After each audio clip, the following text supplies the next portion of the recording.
La bondad, elevada a un ideal social y moral, es universalmente percibida como una virtud inquebrantable. Sin embargo, para el estratega frío, para aquel que observa el mundo a través del prisma de la eficacia y la supervivencia, la bondad llevada al extremo no es una fortaleza, sino una vulnerabilidad crítica, una trampa psicológica y un error estratégico que conduce, inexorablemente, a la destrucción personal y profesional. Este concepto, que choca frontalmente con la moralidad popular, se basa en la comprensión de que la realidad humana está dominada por el interés propio y que aquellos que se niegan a defenderse o a ser despiadados cuando la situación lo exige, están condenados a ser explotados, devorados y finalmente olvidados. Dale like, suscríbete y comparte. Comencemos.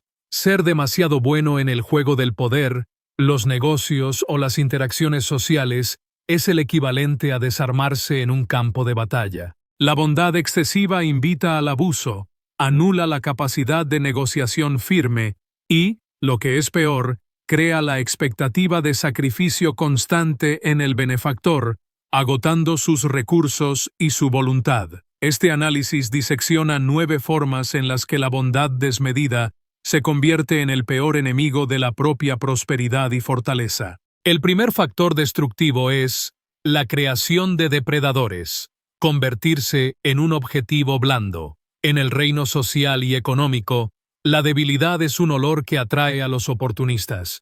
La bondad excesiva y la falta de asertividad se interpretan no como virtud, sino como la ausencia de consecuencias. El individuo que es demasiado bueno establece una línea base de permisividad, enseñando a los demás que pueden tomar su tiempo, su dinero y su energía sin temer represalias. Esta pasividad no solo atrae a los depredadores conscientes, aquellos que buscan activamente aprovecharse, sino que también corrompe a los neutrales, quienes, al ver que el abuso es fácil y gratuito, caen en la tentación de explotar la situación. La bondad desmedida es la licencia silenciosa que el individuo extiende a su propio abuso. El segundo factor se centra en la gestión de la reputación y es la tiranía de la expectativa. Ser relegado al papel de solucionador de problemas gratuitos. Cuando el individuo es consistentemente demasiado bueno,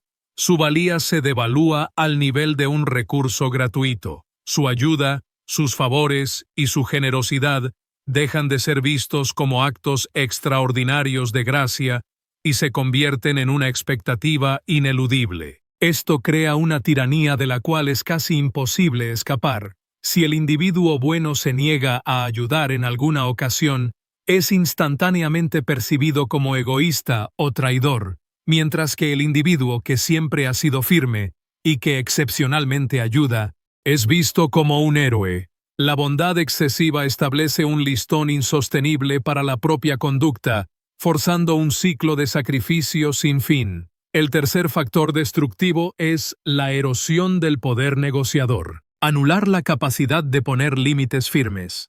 En cualquier interacción económica o profesional, el poder de un individuo se mide por su capacidad de decir no y de retirarse de la mesa de negociación. El individuo demasiado bueno es incapaz de ejercer esta amenaza. Su necesidad de ser percibido como agradable o complaciente lo obliga a aceptar términos desfavorables, a rebajar precios, a extender plazos o a asumir cargas adicionales que erosionan su margen de beneficio y su tiempo vital. El miedo a la confrontación o al desagrado ajeno se convierte en un costo financiero directo, lo que impide la multiplicación de la riqueza y el valor. La bondad, en este contexto, es una pobreza autoimpuesta. El cuarto factor se relaciona con la toma de decisiones y es la parálisis por la empatía excesiva, incapacidad de ser cruel cuando es estratégicamente necesario. En la vida, existen momentos en los que la decisión correcta para la supervivencia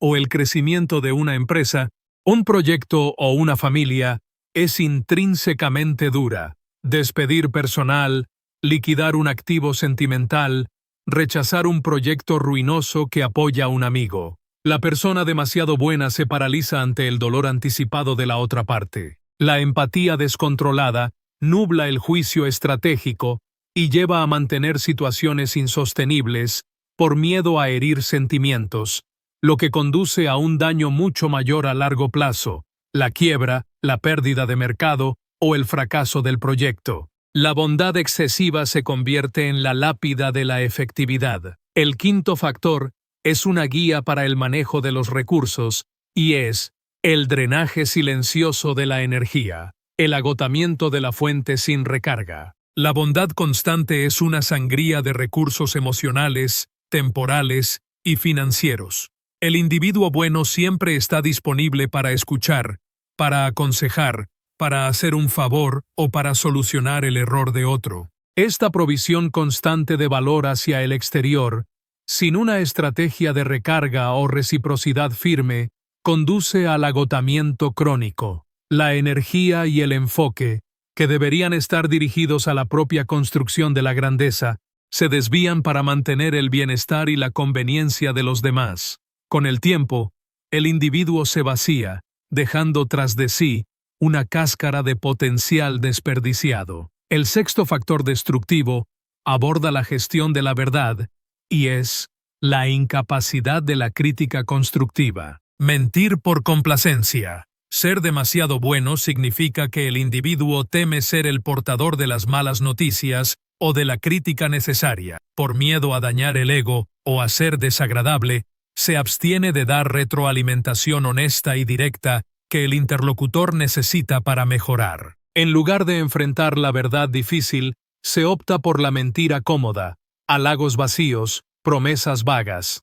Esta falta de franqueza, aunque motivada por la bondad, es una forma de traición que perpetúa la incompetencia y la mediocridad en el entorno, y a largo plazo, daña más que la crítica más dura. La bondad excesiva se convierte en un cómplice silencioso del fracaso. El séptimo factor se relaciona con la visibilidad del valor y es ser la víctima del robo de crédito. El trabajo oculto y no reclamado. La persona demasiado buena a menudo carece de la asertividad necesaria para reclamar el crédito por su trabajo duro o sus ideas brillantes. En un entorno competitivo, esto garantiza que sus contribuciones serán apropiadas por compañeros o superiores más agresivos y menos escrupulosos.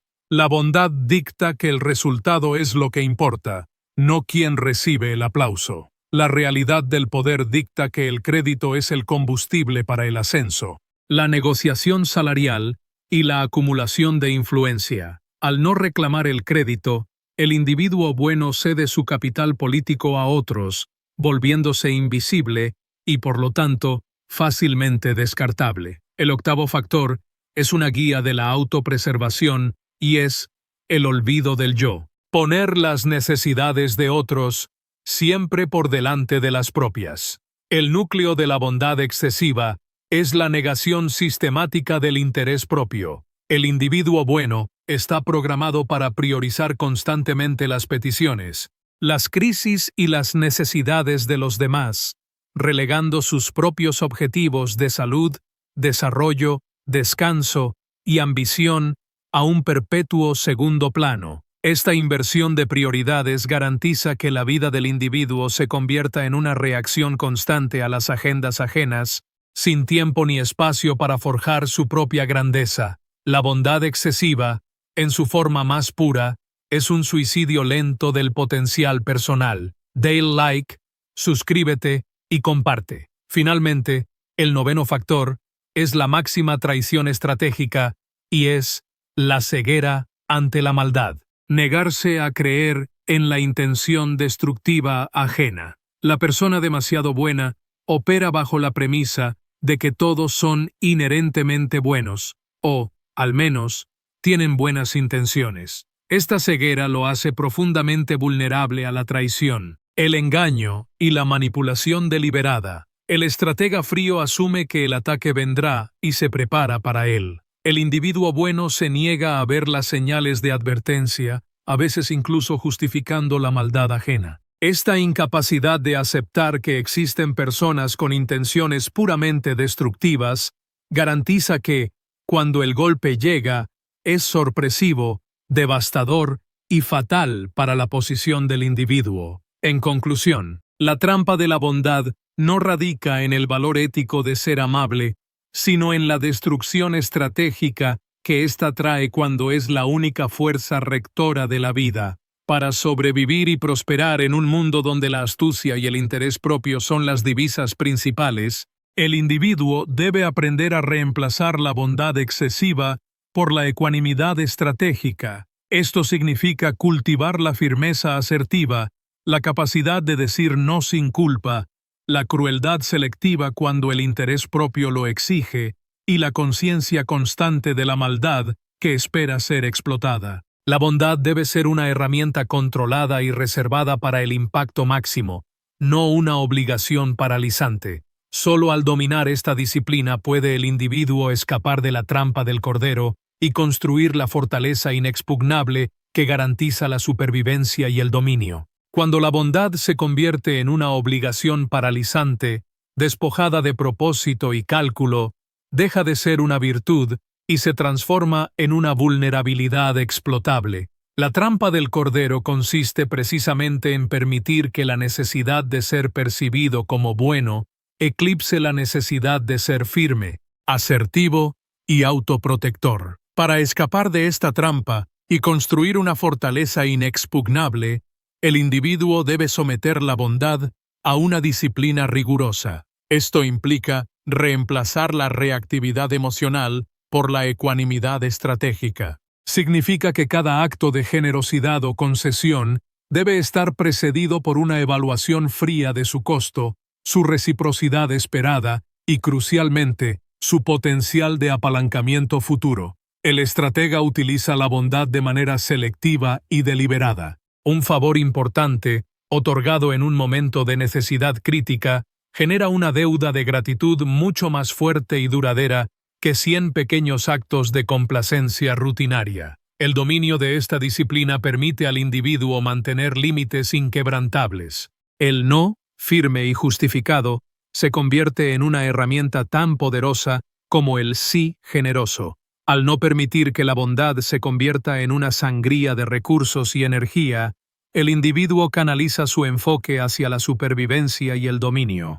Solo así se garantiza que la propia autonomía no sea sacrificada en el altar de la aprobación ajena. La bondad, liberada de la obligación, se convierte en una manifestación de poder, una elección consciente que multiplica la influencia en lugar de disminuirla, asegurando la supervivencia y consolidando la posición de dominio en el implacable juego social y económico. Esta libertad es el verdadero motor del dominio. La bondad, cuando se usa con intención y escasez, se transforma en un movimiento estratégico que genera profundo respeto y obliga a la reciprocidad, en lugar de invitar al aprovechamiento. Dejar de ser una fuente inagotable de favores sin coste permite revalorizar cada acto de gracia. Así, la virtud se convierte en un instrumento de apalancamiento, asegurando que cada inversión emocional o material retorne multiplicado en influencia y lealtad verdadera.